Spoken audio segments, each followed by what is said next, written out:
네, 오늘도 특별한 특별한 또 스피커를 모셨습니다. 직접 이따가 소개를 더 자세히 들을 거라서 제가 간단하게 소개할게요. 그리딧의 김은주 대표님이십니다.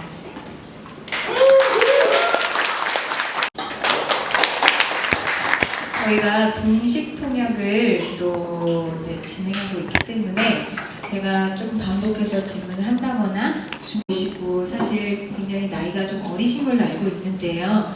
어떻게 이렇게 어린 나이에 좀 시작을 하시게 되셨어요? 모두의 지도부터 저희 좀 얘기 좀 해볼까요? 사실 그렇게 어리진 않은데 더 많으시군요. 제가 한국 나이로 31살이에요. 아, 젊으신데요? 감사합니다. 한국 나이죠? 네, 한국 나이로 네. 87년생입니다. 아, 네. 동안 많다. 네. 물론 아직 굉장히 어린 나이고요. 그래서 어디부터 얘기하자면, 제가 원래는 대학교 다니면서 창업을 해야겠다라는 생각을 갖지는 않았었고, 원래 뮤지컬을 되게 좋아했어요. 그래서 대학교 내내 뮤지컬 공부를 하고, 나중에도 뮤지컬 관련된 회사를 가야겠다라고 생각했었는데, 대학교 4학년 되면서 다들 농담으로 알고 계시는데 진짜로 외모가 뮤지컬 배우를 하기에는 굉장히 어렵겠다라는 판단을 일찌감치 하게 돼서 그럼 앞으로 뭐 먹고 살아야 될까에 대한 고민을 하게 됐어요. 그러다가 제가 영어 점수를 따놓은 것도 없고 스펙이라고 할 게 없어서 학교 선배가 벤처기업을 해서 저한테 인턴을 해보는 게 어떠냐라고 제의를 하더라고요. 그래서 아무 생각 없이 벤처기업에서 인턴을 하게 됐고, 그 안에서 뭔가 서비스 기획 일을 한 2달 정도 했는데 그 과정이 되게 재밌었어요. 그래서 뭔가 내가 어플리케이션을 기획을 하니까 그게 실제 스마트폰에서 만들어지는 걸 보고 비슷하게 할 수 있는 일이 뭐가 있을까를 고민했습니다. 그때 막 또 IT 쪽으로 어플리케이션 서비스를 하는 스타트업들이 많이 생길 때여서 다음 학기 수업 중에 창업 수업을 한번 들어보자 라는 생각을 갖고 수업을 듣게 됐어요. 근데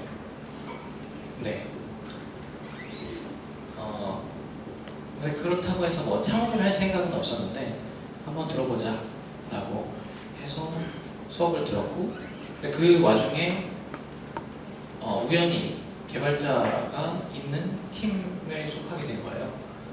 그래서 거기서 아이디어가 나왔고, 모두의 지도라는 아이템을 실제로 프로토타입을 만들어봤습니다.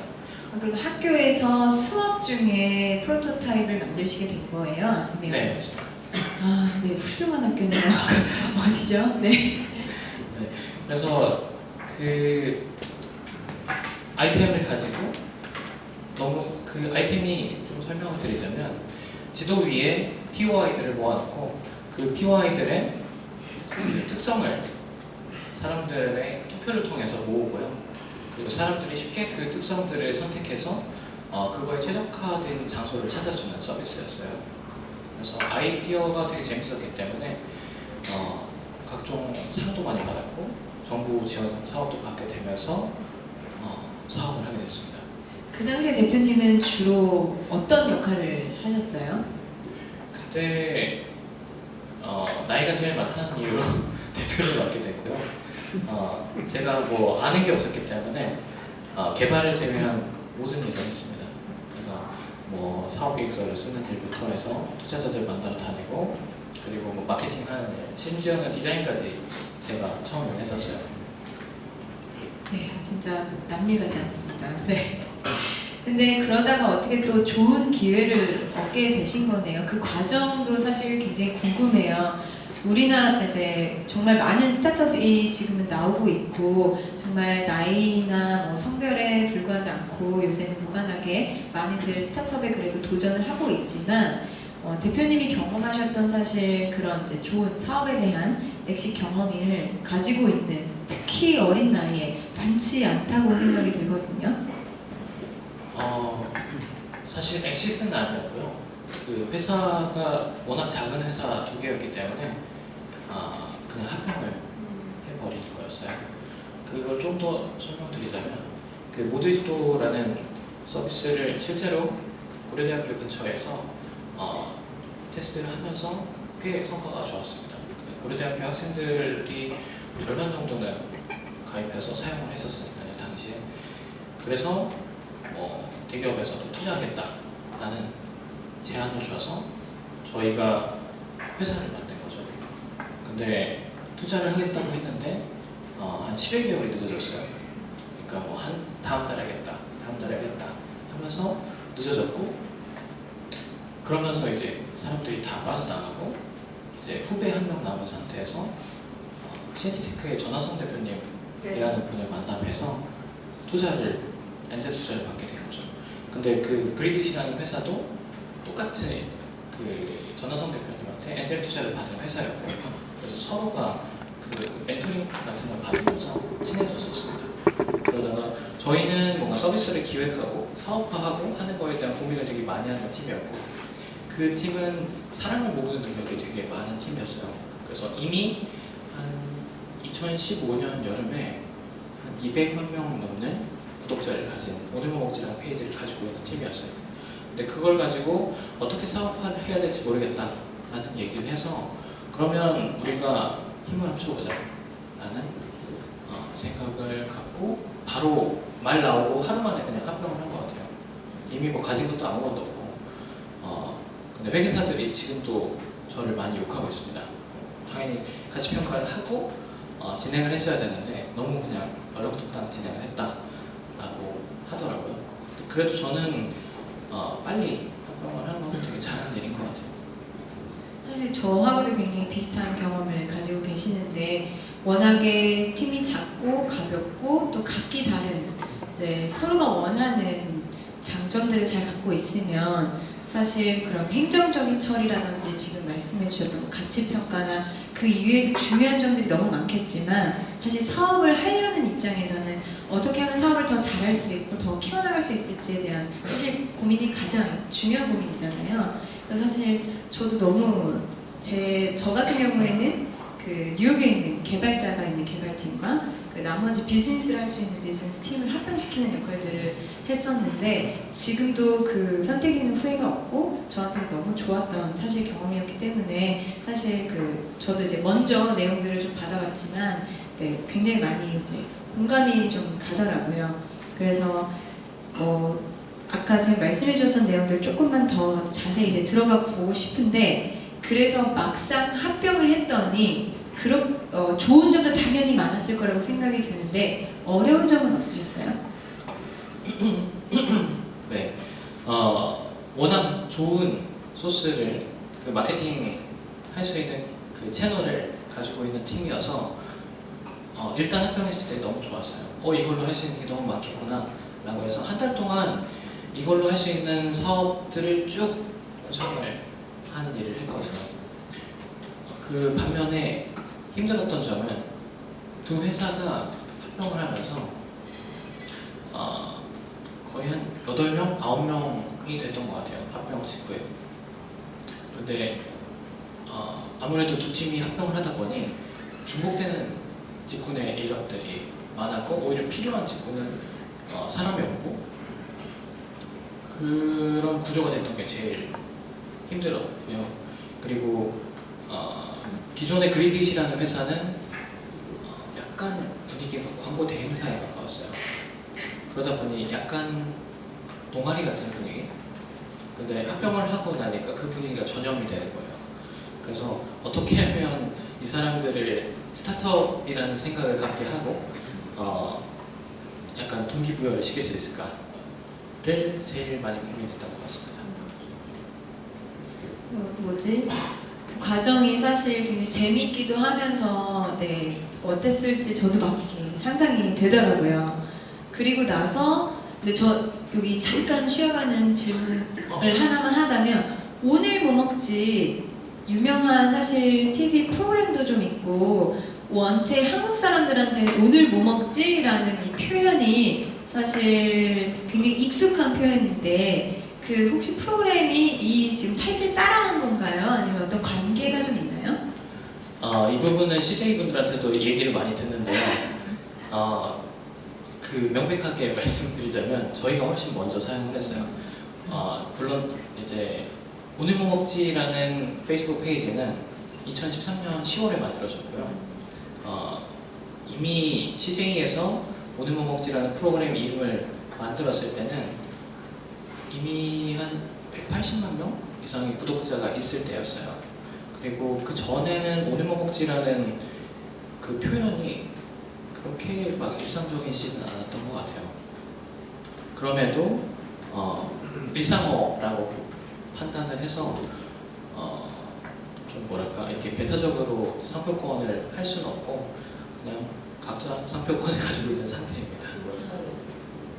그렇군요. 네. 그럼 또 다시 넘어가게 돼서 그 이후에 예, 또 회사가 어떻게 조금 발전했는지에 대해서 조금 더 여쭤보고 싶은데 재미있는 좀 에피소드 위주로 설명해 주시면 아마 더 청중들이 이해하기가 좀 쉬울 것 같아요. 네. 그 합병을 하고 나서 무슨 사업을 해야 될까를 리스트업을 되게 많이 했어요. 그때 당시에 가장 유명했던 서비스는 아무래도 PT캐스트였고요. 저희처럼 페이스북 페이지를 기반으로 유저들을 다 자체 어플리케이션으로 전환시키면서 성장한 케이스였고 많은 분들이 저희도 비슷하게 해야 되지 않을까라고 얘기를 하셨어요. 근데 저는 조금 다르게 생각했던 게 결국 우리는 컨텐츠 기업이 되어야 되지 않을까라고 생각을 했어요. 그러니까 저희가 폐쇄적인 자체 플랫폼으로 간다면 결국 경쟁을 페이스북이랑 유튜브랑 해야 되는데 승산이 있을까라는 생각을 많이 했습니다. 그래서 차라리 페이스북, 유튜브 이런 글로벌한 소셜미디어 채널들이 플랫폼들이 많으니까 그 안에서 콘텐츠를 정말 잘 만들어서 사람들에게 메시지를 많이 주는 게 좋지 않을까라는 생각을 했어요. 그 이유가 제가 오늘 먹지 채널의 권한, 그 관리자 권한을 처음 받고 한 일이 제가 저녁에 막 구워 먹던 삼겹살 영상을 올려봤어요. 근데 그 영상을 한 200만 명이 넘게 보더라고요. 그게 지금은 되게 무감각해졌는데 그때는 정말 약간 잠이 안 오더라고요. 왜냐면 야 이거 내가 한밤중에 라면 끓여 먹는 영상을 올리면 뭐 적어도 전국에 수천 명은 똑같이 따라서 라면을 먹겠구나 라는 생각을 하니까 생각보다 굉장히 큰 파워라고 생각을 했어요. 그러다 보니까 우리가 해야 되는 일은 컨텐츠를 통해서 우리가 원하는 메시지를 전달하고 사람들의 행동을 변화시키는 거 아닐까? 근데 자체 플랫폼으로 간다면 그 파워를 오히려 줄이는 일이라고 생각했고 더 많은 사람들에게 컨텐츠를 전달하면서 우리의 사업을 만들어야겠다라고 생각을 했습니다. 그래서 컨텐츠 비즈니스를 준비하게 됐어요.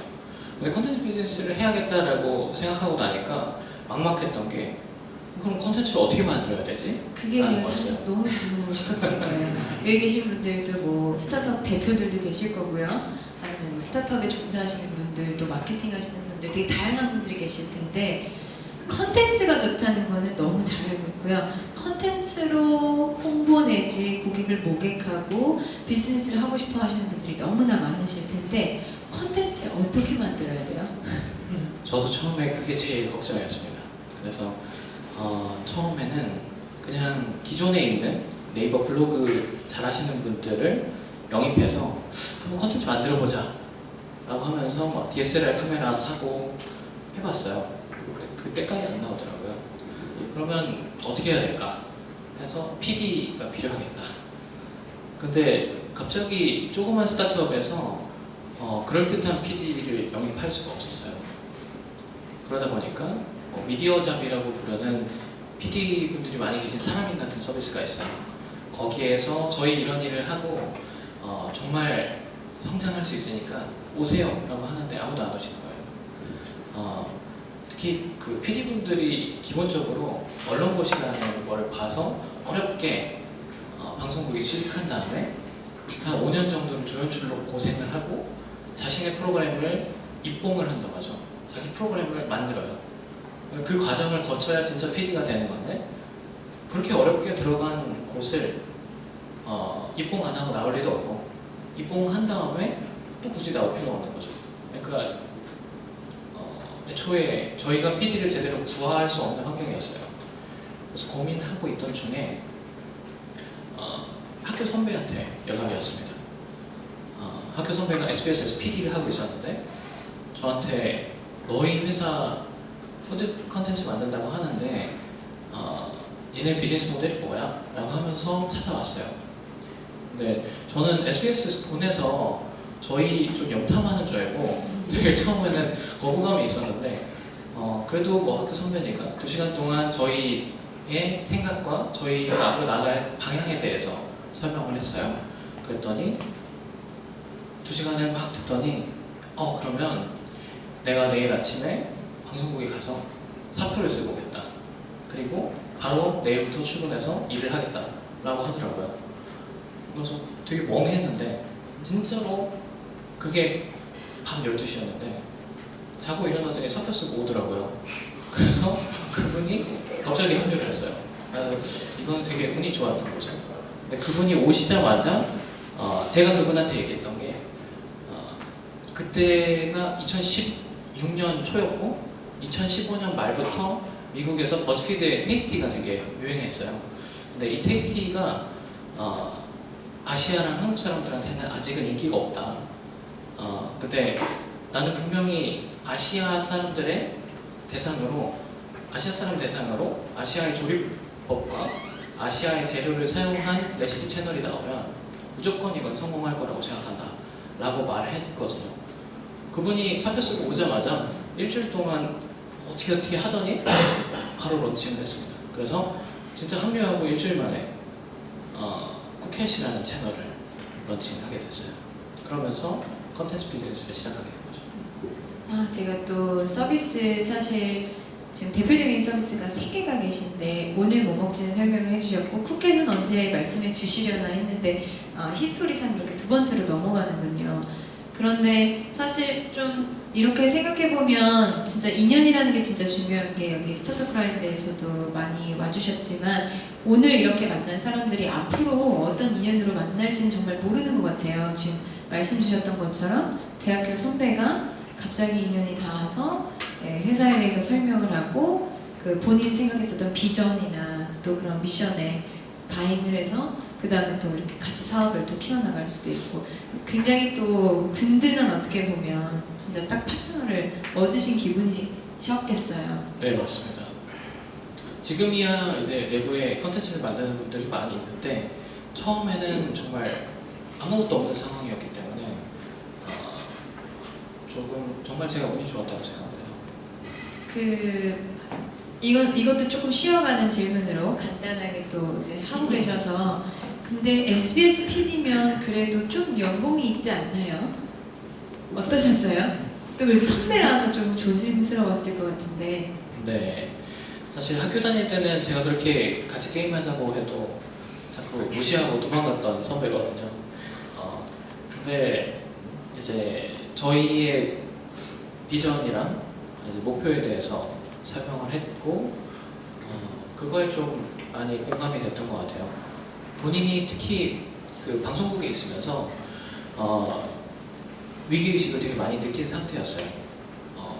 아무래도 다 모바일로 트래픽이 넘어가고 있는 상황이고 지금처럼 운영이 됐다가는 사실 미래가 그렇게 밝지 않다라고 판단했던 것 같아요.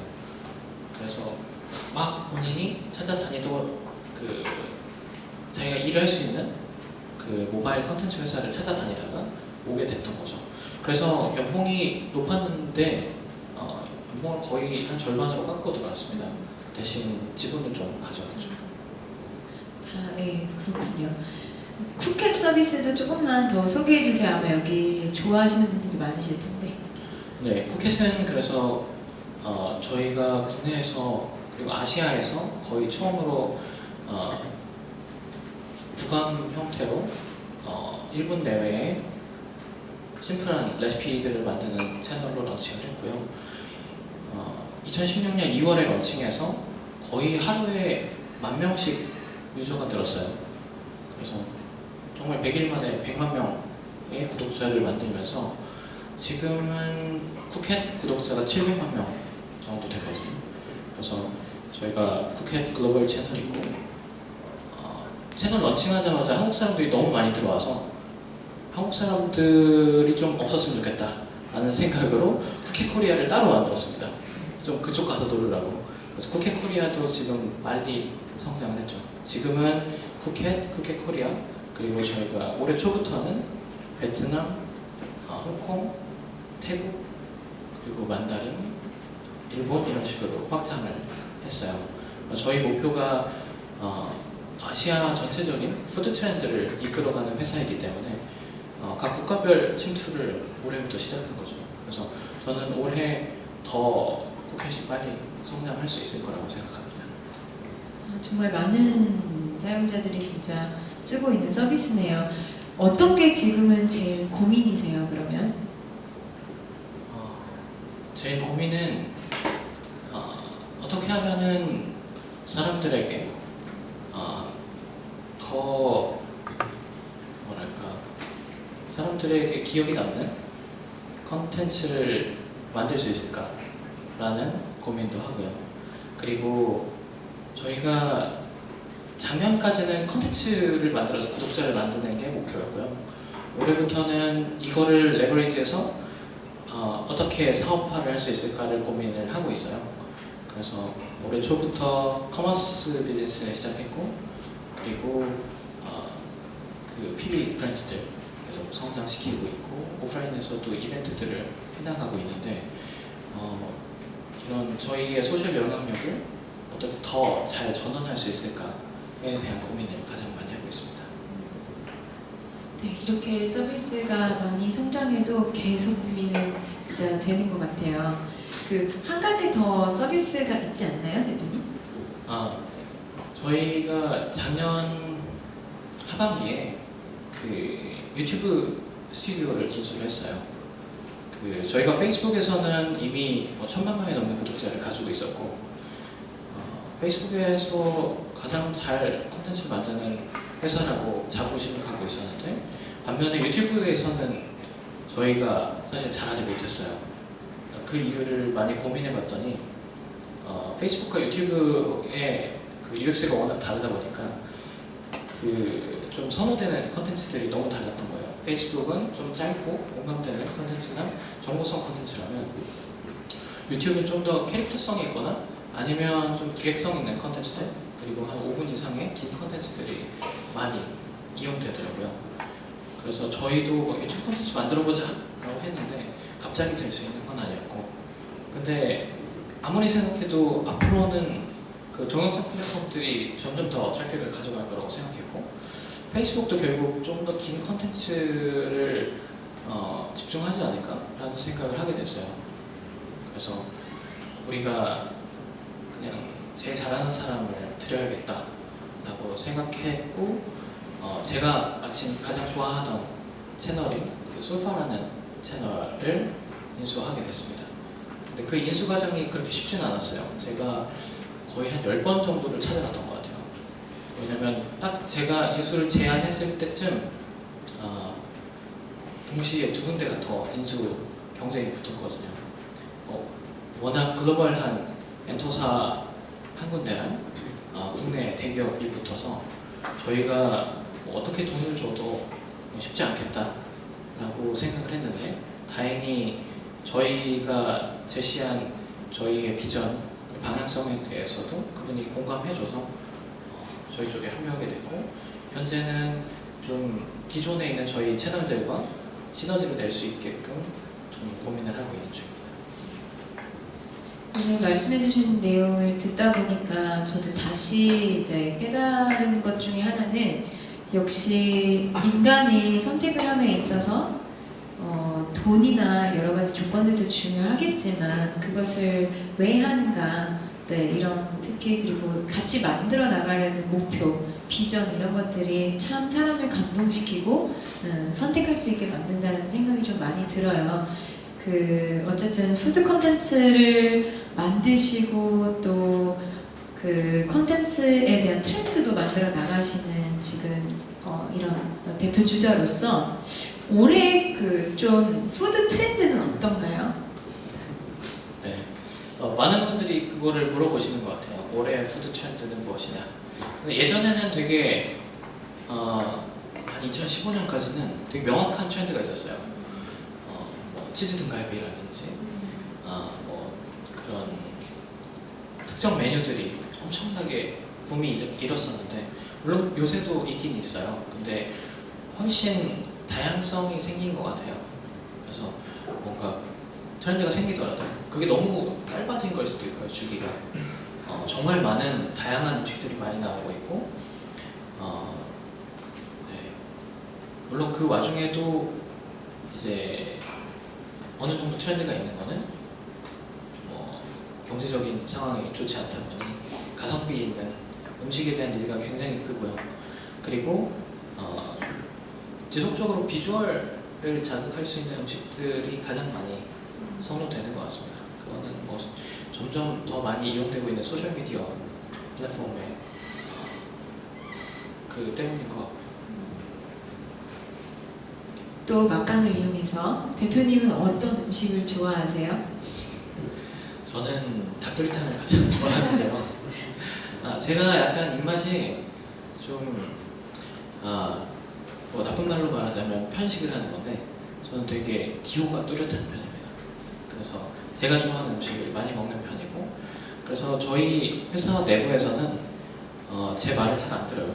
제가 뭐 먹으러 가자, 이거 맛있다라고 하면 다들 안 믿더라고요. 그래서 사실 컨텐츠를 만드는 데 있어서 제 의견을 많이 반영하지는 않습니다. 그게 또 좋은 컨텐츠를 만들어내는 또 전략이지 않을까 싶습니다. 그 뭐지? 또 여기 계신 분들이 사실 질문들도 많을 텐데 제가 대변에서 딱 한 가지만 더 질문 좀 드리자면 대표님 혹시 아직 그 실례지만 결혼을 좀 하셨는지? 아니요, 내년에 할 계획입니다. 아 그렇군요. 축하드립니다. 감사합니다. 네. 결혼을 하게 되면 뭐 여기 계신 분들 이제 싱글도 계실 텐데 결혼을 하게 되면 사업에 어떤 영향이 있을 거다라고 좀 생각을 해보신 적이 있으세요? 결혼을 하면 저는 훨씬 안정될 것 같아요. 근데 제가 조금 그 적어도 한 명한테는 좀 의존하려는 경향이 좀 있어서 제가 지금까지 사업하면서 나 때려칠래 이런 생각을 안 하게 됐던 게 그 여자친구 덕분인 것 같거든요. 제가 지금 사업을 딱 시작할 때부터 사귀어서 4년 정도가 됐는데 덕분에 제가 뭐 속에 있는 말들을 그 다른 사람들한테 보다도 거의 여자친구한테 얘기를 했던 것 같아요. 덕분에 좀 스트레스를 많이 매니지먼트 할 수 있었던 것 같아서 저는 결혼을 하면 더 안정적이 되지 않을까 생각을 합니다. 더 사업이 잘 되시겠네요, 그렇죠? 네. 약간 한국에서 약간 그런 그 속담 같은 말이 있는데 남자는 결혼을 하면 더 일을 잘한다. 네, 고민이 있어도 사업이 성공한다. 뭐 이런 얘기들이 있거든요. 그래서 고민하시는 분들은 네, 여자친구나 네, 좋은 와이프를 찾아서 결혼하시는 것도 네, 좋은 해결책이 되지 않을까 싶고요. 그러면 뭐 마지막으로 예, 잠깐 또 하시고 싶으신 뭐 홍보도 좋고요. 아니면 여기 오신 분들이 특히 스타트업에 다 종사하시는 분들이라서 뭐 같이 나눌 수 있는 예, 그런 이야기도 좋아서 마지막 뭐 대표님 이야기로 마치고 그다음에 Q&A 세션으로 넘어가도록 하겠습니다. 네, 네 저희 오늘 뭐 먹지와 쿠켓, 솔파 다들 좋아요 한 번씩 눌러주시면 감사할 것 같습니다. 더 많은 좋은 컨텐츠들 앞으로 지속적으로 만들 거니까요. 믿고 기대해 주셨으면 좋겠고요. 동시에 저희가 요새 그 결국 사람들에게 푸드 컨텐츠로만 접근하기보다는 그걸 통해서 실제로 사람들이 현실에서 경험할 수 있게 해주는 거에 대한 고민을 가장 많이 하고 있어요. 그래서 맛있는 음식들 직접 개발하고 해외에서도 한국 한국에 들여오면 좋을 것 같은 음식들을 총판권을 가져오면서 비즈니스를 좀 만들어가고 있어요. 앞으로는 저희가 사람들의 그 생활에 더 밀접하게 도움을 주거나 즐겁게 해줄 수 있는 기업으로 성장할 수 있을 것 같습니다. 앞으로도 많은 기대 부탁드리겠습니다. 감사합니다.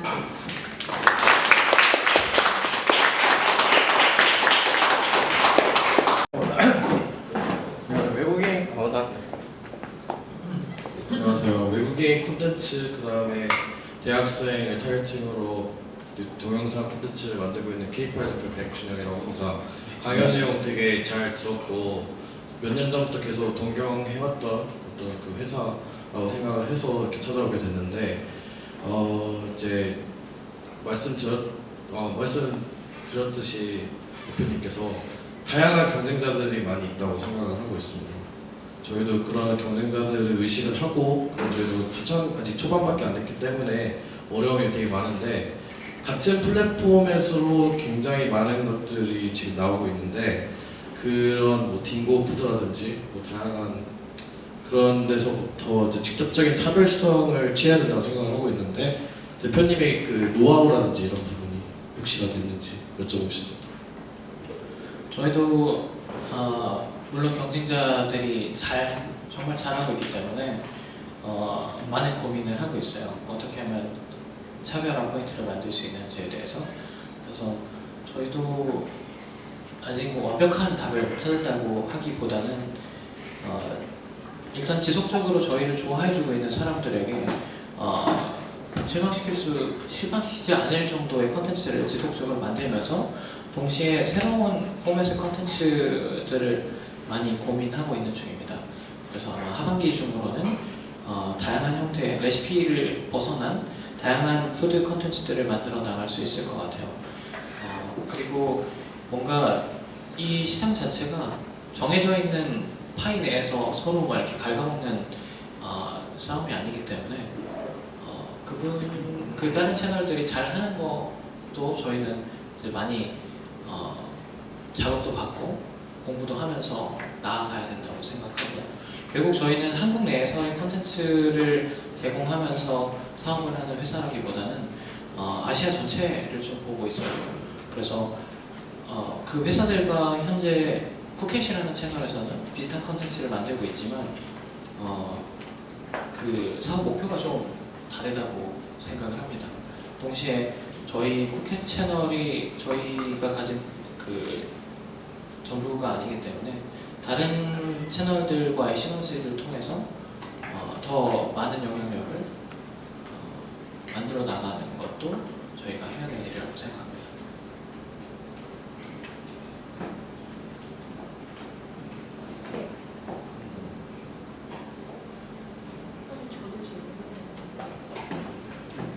대변에서 질문을 하나 드릴게요. 저 좀 개인적인 질문이라고 생각해서 사실 아까 질문에서 좀 제가 스킵했던 거였는데, 저희 회사 같은 경우에도 금융 상품을 다루고 있고요. 금융 상품을 다루면서 사람들에게 금융에 대한 지속적인 컨텐츠를 통해서 사실 교육을 좀 시켜주고 싶어요. 특히 우리나라 같은 경우에는 한 번도 개인 금융에 대해서 저희는 교육을 받아본 적이 없는, 부모님의 잔소리 외에는 금융에 대해서 사실 제대로 된 개념이나 공부를 해보지 않았기 때문에, 저는 저희가 성장하면서 가장 필요한 특히 부분에 금융에 대해서 많이 팁도 주고 가르쳐주는 콘텐츠가 있었으면 좋겠다고 생각을 해서 사실 도전을 했던 거였거든요. 근데 그러다 보니까 정말 어려운 게, 콘텐츠를 만드는 역할을 어떤 사람을 뽑아야 될지가 되게 고민이에요. 금융에 대한 콘텐츠를 써본 사람이 사실 별로 없어요. 그렇기 때문에 사실 딱 맞는 사람을 찾기가 어려운데, 콘텐츠를 만드는 작업을 하는 사람이라면 어떤 역량이 제일 중요하다고 생각하시고, 실제로 뽑으실 때도 어떤 백그라운드가 있는 사람들을 좀 뽑으시는지 저는 그게 좀 궁금합니다. 네. 일단 그 어떤 컨텐츠를 만들 거냐에 따라 되게 다를 것 같아요. 근데 제가 생각할 때는 필다에서 뭔가 엄청 방송 컨텐츠에 가까운 퀄리티까지는 필요 없을 것 같고, 결국 소셜미디어라든지 아니면 그 외의 플랫폼을 통해서 컨텐츠를 유통하면서 사람들에게 좀 교육시키고 핀자를 이용할 수 있게끔 홍보하기 위한 역할이라면 컨텐츠 자체에 대한 기술적인 그런 능력보다는 얼마나 논리적으로 그 컨텐츠 안에 메시지를 담을 수 있는지가 제일 중요할 것 같거든요. 그래서 많은 영상을 만드시는 분들이 실수하는 것들이 되게 이쁘고 멋있게 만들려고 해요. 근데 그게 중요한 게 아니고 결국 그 하나의 영상에서는 하나의 특정한 메시지를 주는 게 중요하잖아요. 그럼 그 메시지를 어떻게 사람들이 거부감 없이 그리고 그 포인트를 살려서 잘 설명할 것인지를 만들어내는 건 논리력인 것 같아요. 그래서 얼마나 논리적으로 사고하고 그거를 잘 표현할 수 있는지를 생각하는 게 중요할 것 같고요. 그리고 동시에 또 마냥 논리력만 있다고 되는 건 아니니까 영상에 대해서도 관심이 많은 사람이어야겠죠. 근데 그런 기술적인 부분은 크게 중요한 것 같지는 않아요. 그 부분은 충분히 교육을 통해서 성장할 수 있을 거라고 생각합니다. 네, 또 질문 받겠습니다.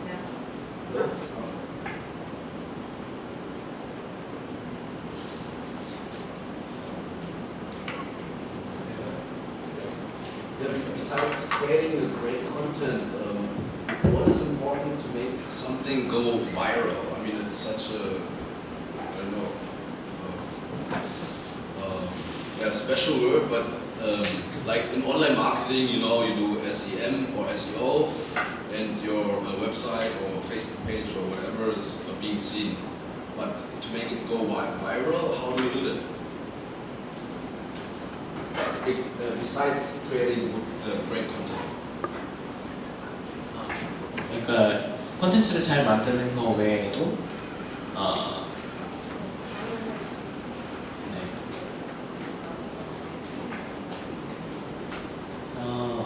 사실 저희 같은 경우에는 컨텐츠 회사를 하고 있기 때문에 뭔가 SEO라든지 뭐 그런 CPM 뭐 이런 진짜 바이럴 마케팅이 퍼포먼스 마케팅 쪽은 사실 강하지 않아요. 그래서 저희도 제품들 저희 브랜드들 실제로 마케팅을 할 때는 그런 부분은 사실 마케팅 대행사를 좀 이용하고 있습니다.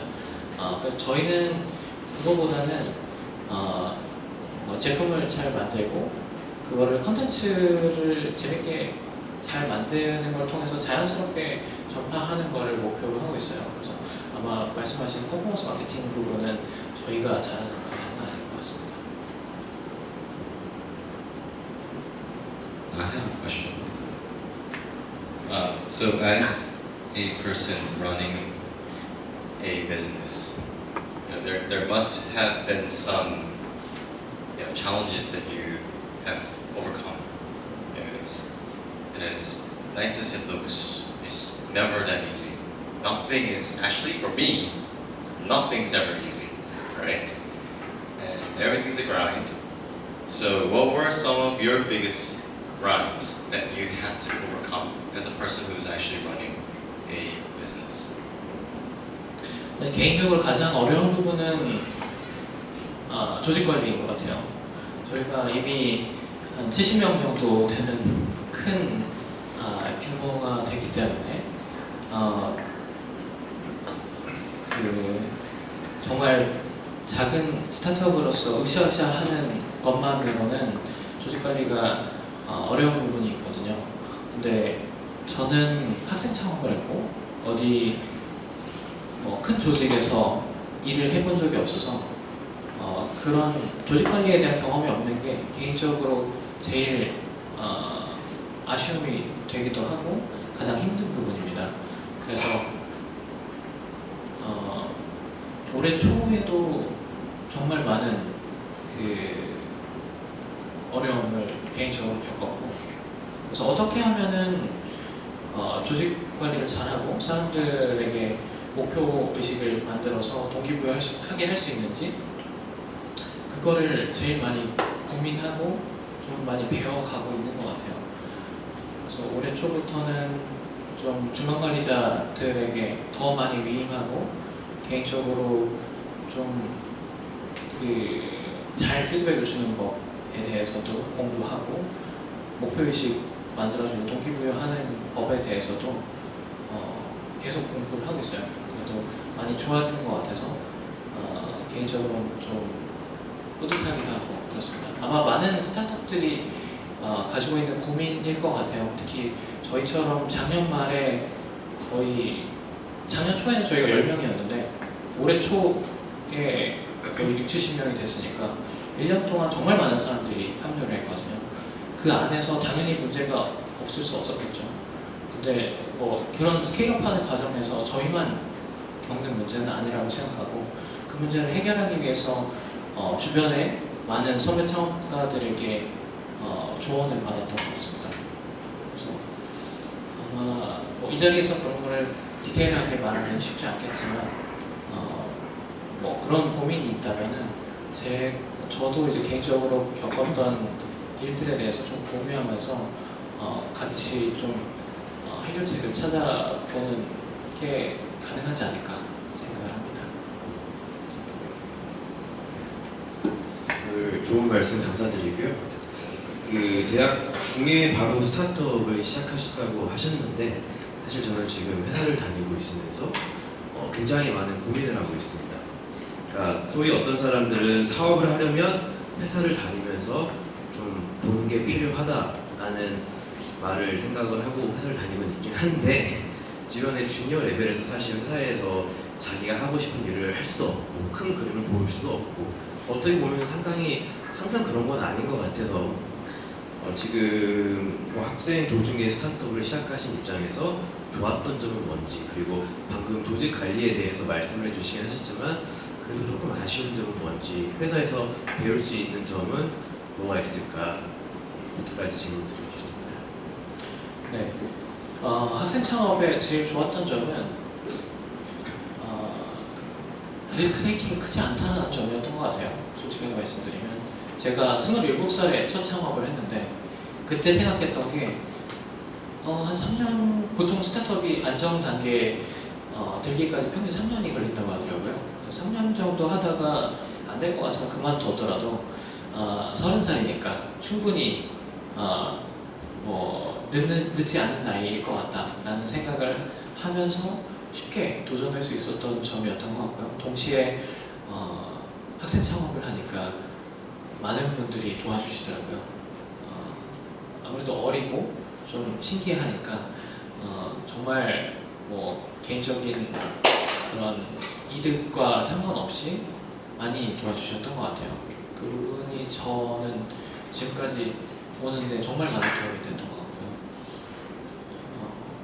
그리고 어느 조직에 얽매이지 않았다는 점이 아까 전에는 제가 좀 후회가 된다고도 했지만 반면에는 뭔가 고정관념이 없었던 것 같아요. 그래서 저희 회사에도 지금은 중앙관리자분들이 되게 시니어 분들이 많으세요. 이미 경력이 한 10년에서 20년 정도 되신 분들도 있고 근데 그분들이 저희 회사에 있으면서 이렇게 일을 하는 거 처음 봤다 라는 얘기도 많이 하시거든요. 그거에 있어서 안 좋은 점도 있겠지만 그런 이미 큰 기업에서 이루어지는 일을 위한 일이라고 하죠. 그런 약간 그 쓸데없는 과정들이 되게 많이 생략되고 있는 것 같아서 그런 점은 장점이지 않을까 생각합니다. 그리고 두 번째로는 뭐 후회되는 점은 동시에 그런 잘 시스템화 되어 있는 조직을 꾸리지 못하는 것에 대한 고민이 되게 많았어요. 근데 뭐 인사팀을 꾸리자니 아직 저희가 그럴 만한 여유가 없다고 생각했었고 그래서 조금은 뭔가 팀원들이 생각할 때 많이 케어가 안 된다고 생각되는 경우도 있던 것 같아요. 그래서 그게 되게 많이 후회가 되는 일입니다. 그래서 지금은 그 정말 좋은 인사 담당자 분을 최근에 영입하게 돼가지고 합류했는데 그런 점들을 잘 해결해낼 수 있을 것 같습니다. 안녕하세요. 질문이 하나 있는데요. 저는 핀테크 쪽에 근무하고 있고요. 아까 말씀 중에 그 글로벌하게 진출하는 부분에 대해서 언급해 주셨는데 그것과 비슷하게 또는 지금 10대, 30대 유저의 어떤 스펙트럼에서 넓히는 것도 고민이 있으실 것 같고 뭔가 그 장년층에 대한 그런 유저들을 이렇게 끌어들이는 데 있어서 어떤 고민을 갖고 계시고 또 어떻게 해결하시려고 하는지가 좀 궁금합니다. 네, 일단 저희가 그 해외 유저들 더 모으는 것에도 당연히 큰 목표가 있고요. 동시에 세그멘테이션 확장해서 이제 젊은 층 이외에 더 나이가 있으신 분들까지도 저희 유저로서 저희가 영향력을 끼치는 것도 고민을 하고 있습니다. 근데 그 중에서 저희는 해외 진출을 더 우선시했던 것 같아요. 왜냐면 지금 상황에서 그 국내에서 좀 더 높은 나이대 분들까지 후속하기에는 컨텐츠를 아예 좀 다양하게 만들어야 된다는 부담이 있었어요. 근데 해외 진출에 있어서는 저희가 만드는 컨텐츠가 국내에서도 해외에서도 잘 통용될 수 있을 거다라는 그 전제를 가지고 시작했는데 정말로 저희가 만드는 컨텐츠를 많은 동남아 분들이 좋아해 주셔서 지금은 조금 많은 투자 없이 해외 유저들을 쉽게 유치하고 있는 것 같고요. 저희가 이후에 더 규모가 커지고 여유가 생겼을 때 아마 그런 타겟층을 확장시키는 데 힘을 쓸 것 같습니다. 그렇다고 해서 저희가 메인 타겟이 20, 30대 젊은 층이라고 해서 40, 50대 분들이 저희 컨텐츠를 안 보시는 건 또 아니더라고요. 저희 많은 연락을 받고 있는데 얼마 전에도 뭐 할머니, 할아버지 분들이 여기서 나오는 컨텐츠를 보고 자기 손자에게 음식 만들어줬다가 되게 칭찬받았다 이런 얘기도 하시더라고요. 그래서 그런 거를 볼 때마다 뭔가 컨텐츠를 잘 만들면 뭐 연락대랑 상관없이 점점 이제 유저들을 모으게 되고 그게 발을 퍼지다 보면 자연스럽게 세그멘테이션 확장도 되지 않을까라는 생각을 하고 있습니다. 네. Naturally, the one that sort of goes first. You already had your hand.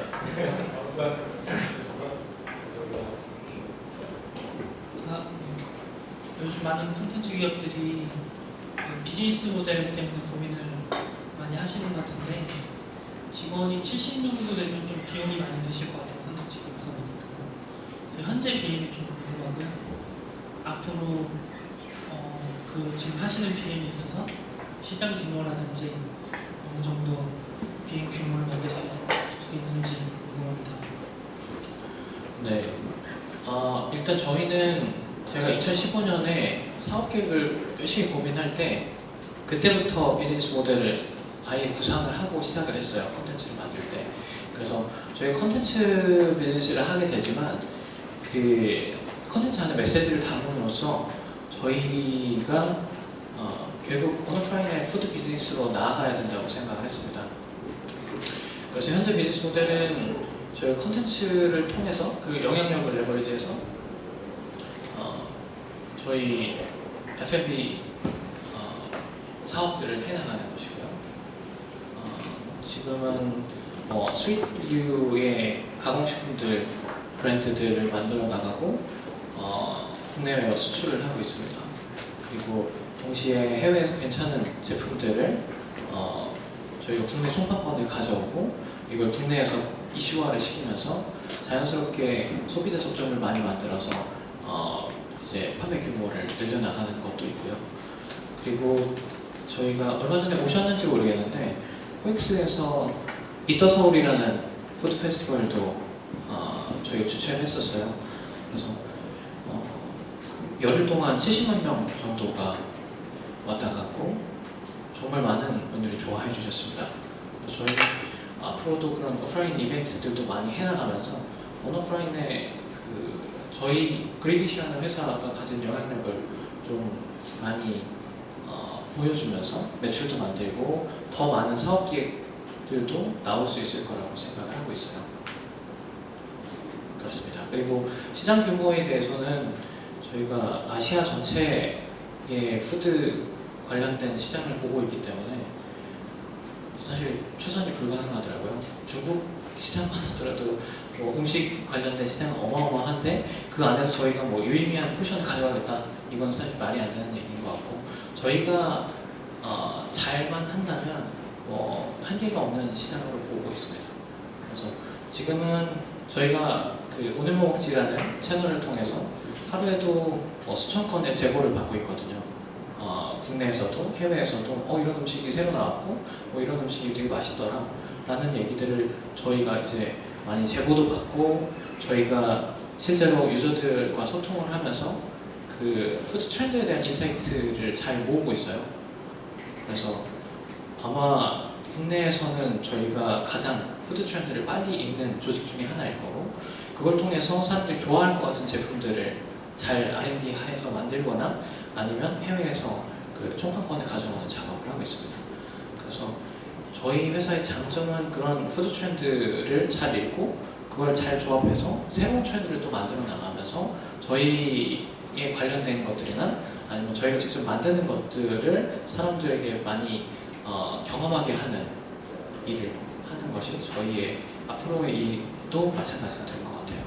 그래서 많은 분들이 저희한테 오늘 뭐 먹지 할 때 뭐 오늘 뭐 입지? 오늘 무엇인지, 뭐 오늘 어떻게 화장하지? 뭐 이런 거를 해보면 어떻겠냐라는 제안을 많이 하셨는데, 그렇게 하면 컨텐츠를 만드는데 정말 많은 인원이 필요할 뿐더러 비즈니스 모델을 만드는데도 너무 중구난방이 될 것 같아서 저희는 아예 푸드 쪽만 포커스를 하고 있고요. 지금도 잘 하고 있다고 생각해요. 결국 사람들이 가장 많이 궁금해하고 매일 고민하는 게 오늘 뭐 먹지? 아닐까 싶습니다. 그래서 저희는 가장 큰 시장 중에 하나를 잘 하고 있다라고 생각합니다. Hi. I guess my question is like really simple, but also sort of fundamental. Like you mentioned pretty regularly during your speech or during the talk, like how it was great content that sort of made everything go viral for you. But like, what does great content entail? Or like, what is great content? 사실 굉장히 어려운 질문이긴 한데요. 개인적으로는 이게 사실 많은 분들이 공감하실지는 모르겠어요. 제가 뭐 컨텐츠의 엄청난 권위자도 아니고, 근데 개인적으로 생각할 때는 컨텐츠라는 것은, 그리고 좋은 컨텐츠라는 것은 사람들을 잘 감화시키는 거라고 생각해요. 그래서 컨텐츠 자체가 컨텐츠 자체가 목적이 아니고요. 컨텐츠는 뭔가를 만들어내는 수단이라고 생각하거든요. 그래서 저희는 항상 컨텐츠에는 확실한 메시지가 있어야 된다고 내부적으로 얘기를 해요. 그래서 저는 좋은 컨텐츠라는 거는 단순히 뭐 있어 보이거나 예쁘거나 이런 컨텐츠가 아니고, 좋은 컨텐츠는 명확한 메시지가 있는 컨텐츠라고 생각해요. 이 컨텐츠를 보고 뭔가 공익 광고라면, 공익 컨텐츠라면 이걸 보고 뭔가 뭐 사회적으로 좋은 일을 해야 된다거나 뭐 그런 뭐 법적인 규율을 잘 지켜야 된다거나 하는 생각이 들게 하는 거고, 아니면 뭐 그런 뭐 재밌는 거라면은 그걸 통해서 즐거움과 감동을 줄 수 있어야 되고, 아니면 광고 컨텐츠라고 한다면 그 컨텐츠를 통해서 사람들을 설득하고 그 제품이라든지 서비스를 이용할 수 있게끔 만드는 것이 컨텐츠겠죠. 저는 좋은 컨텐츠는 결국 명확한 메시지가 있는 컨텐츠라고 생각합니다. Well, hold on. You get the follow-up question after him. 네, 그 추가 질문 좀 드리겠습니다. 저도 이제 대학생이고 이제 콘텐츠 쪽 그 스타트업을 시작한 지 이제 2달 되고, 이제 저희도 이제 스마트 트랜잭터라는 정부 프로그램에 들어가서 정부 기금을 받고 약간 그런 부분이 되게 공감이 많이 됐던 것 같아요, 대표님들. 근데 저희는 이제 2달밖에 안 됐지만 근데 저희가 이제 정말 현실적인 문제들을 많이 겪고 있고, 그리고 대표님들도 그 어렸을 때 현실적인 문제를 많이 겪었을 것 같은데, 저희 같은 경우는 비디오를 정말 많이 만들고 싶어요. 왜냐면 노출이 돼야지 사람들 팔로우도 많이 받을 수 있고. 근데 저희가 대학생이기 때문에 돈이 없거든요. 네. 그래서 이제 영상 하나를 뽑을 때 대신에 하는 것이 뭐냐면 굿 퀄리티로 가자. 일단 저희가 생각하시는 게 그것밖에 없어가지고. 그래서 이러한 여러 가지 콘텐츠를 만들 때 다양한 고민들이 있을 때 기준점을 잡고 그 팀을 앞으로 불도저처럼 이끌어 나가고 사람들이 지쳤을 때 어떻게 그런 또 노하우가 있는지 사람들을 다루는 데 있어서 콘텐츠 만들 때 그 노동의 대가에 대해서 사람들에게 어떻게 희망을 주는지에 대해서 궁금합니다. 그리고 제일 어려운 질문인 것 같아요. 사람들을 어떻게 동기부여 시키는지에 대한 부분인데, 저도 계속 답을 찾아가는 중이고, 이론적으로 알더라도 그걸 또 실제로 하는 건 또 다른 얘기인 것 같습니다. 근데 저는 사람들이 그런 그 고민을 하거나 아니면 이게 정말 해도 되는 건지에 대한 고민을 하게 되는 거는 명확한 목표의식과 비전이 없어서라고 생각해요.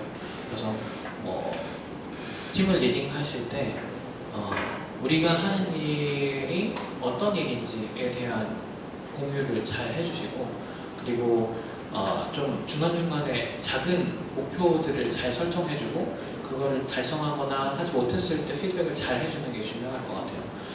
그리고 당연히 이거를 진행할 때 그 리더로서 누구보다 더 나은 인사이트를 제공하기 위한 노력이 되게 중요하겠죠. 그래서 내가 남들보다 조금이라도 더 고민을 하는 거고, 그 고민의 결과를 통한 목표를 설정해 주는 거고, 이걸 했을 때 무조건 우리는 원하는 바를 이룰 수 있다라는 것들을 사람들에게 잘 공유하고 설득할 수 있다면 자발적으로 컨텐츠적으로도 고민을 더 많이 할 거고, 뭔가 잘하기 위해서 더 노력하지 않을까 싶습니다. 근데 이게 이론상으로 그런데 정말 쉽지 않은 일이죠. 저도 많이 고민하고 내부적으로도 많이 혼나기도 하고 하는 일이라서 노력해야 될 것 같습니다. I had a follow-up question regarding like what makes great content. You said that like great content in essence is about like having a clear message for the audience. But then in the case of your company, like what was the process that you undertook to sort of discover what worked for you? Like did it become successful because, or did like your content become successful as a result of like the audience liking it, or like did you already have like a vision of like what you wanted your content to be like? Does that make sense? 잠시만요.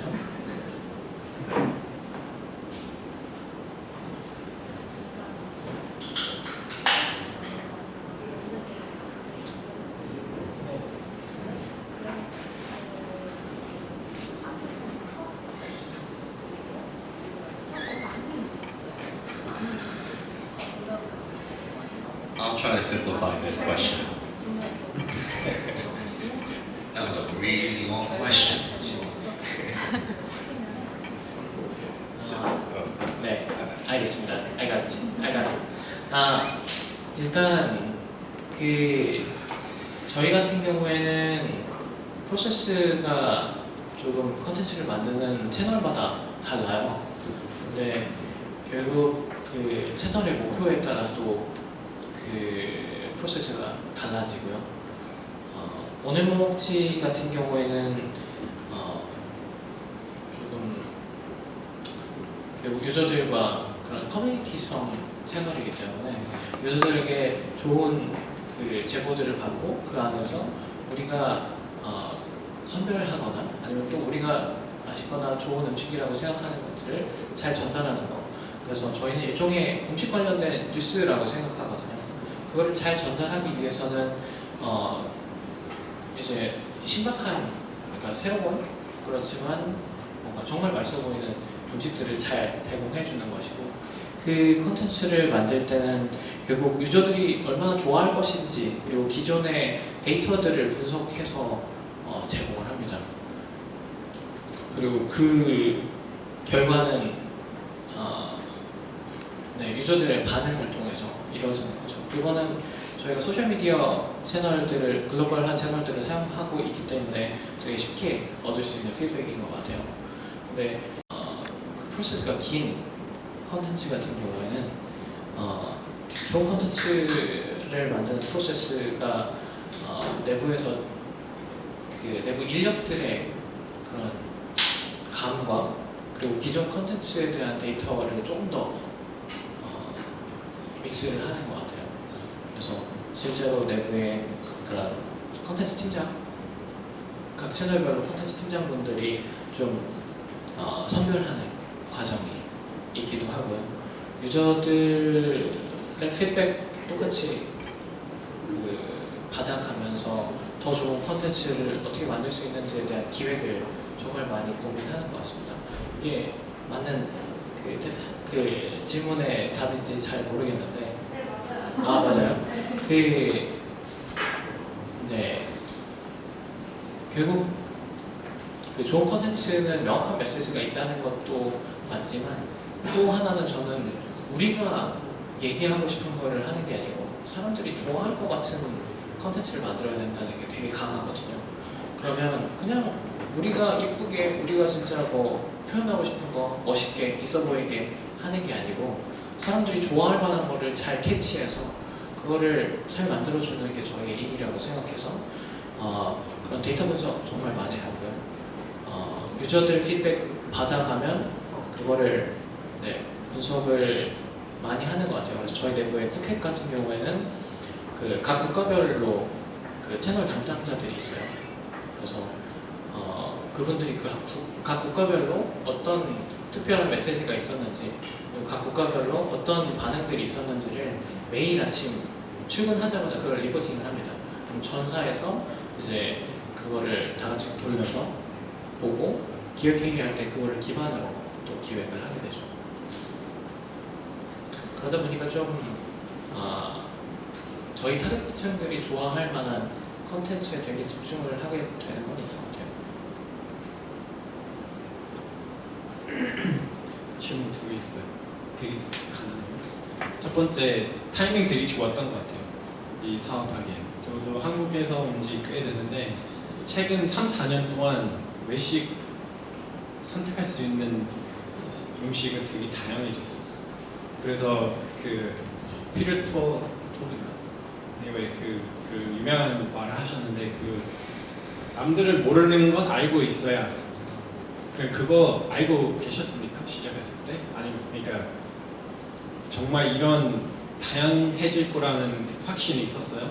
그 첫 번째 질문이고요. 그리고 두 번째는 대략적으로 뭐 억단, 10억단, 100억단 같은 뭐 매출이 어느 정도 되는지 그리고 새로운 시장 오픈할 때 그거 매출 어느 정도 몇 년 동안 아니면 1년, 6개월 뭐 언제부터 매출 생기기 시작하는지 일단 네 저는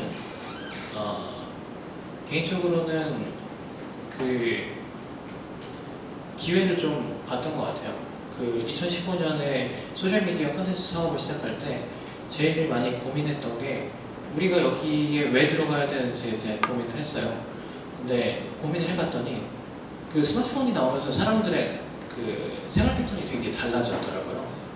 예전에는 다 같이 퇴근하고 나서 집에서 TV를 가족이 다 같이 보니까 뭐 아버지가 보자는 거 보고 단체로 뭐 드라마를 보든가 뉴스를 보든가 하는 얘기였죠. 그리고 뭔가 PC, 컴퓨터를 통해서 콘텐츠를 볼 때는 딱 그 앉은 자리에서 막 보는 거잖아요. 근데 스마트폰은 언제 어디나 돌아다니면서 심지어 뭐 지하철이나 걸어다닐 때도 보고 그리고 온전히 나만을 위한 콘텐츠를 볼 수 있거든요. 그러다 보니까 그 콘텐츠의 카테고리가 되게 많이 달라진 것 같아요.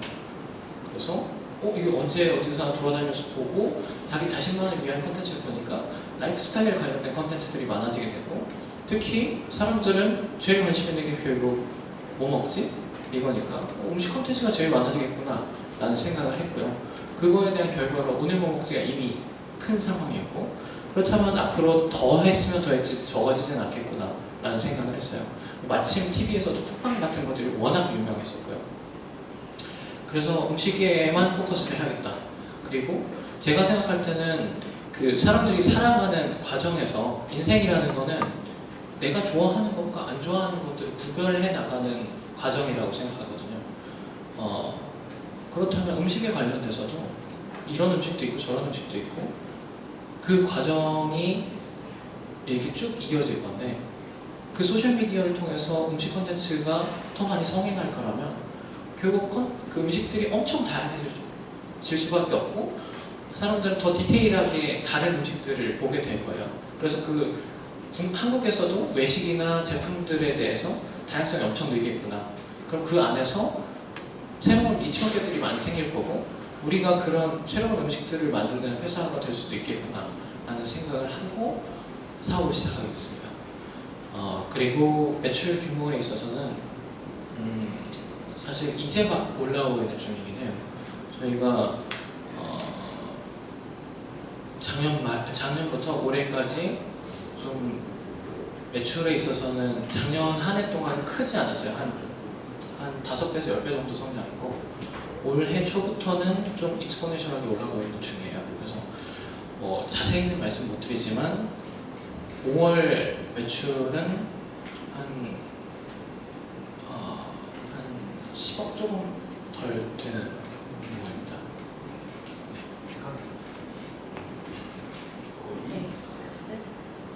시간이 조금 지나서 공개적으로 진행하는 Q&A 세션은 여기서 마무리하도록 하고요. 그래도 대표님 바로 안 가실 거죠? 네네. 바로 가방 들고 안 가신다고 하시니까 더 궁금한 사항들 있으시면 또 개인적으로 대표님과 이야기 나누실 수 있었으면 좋겠습니다.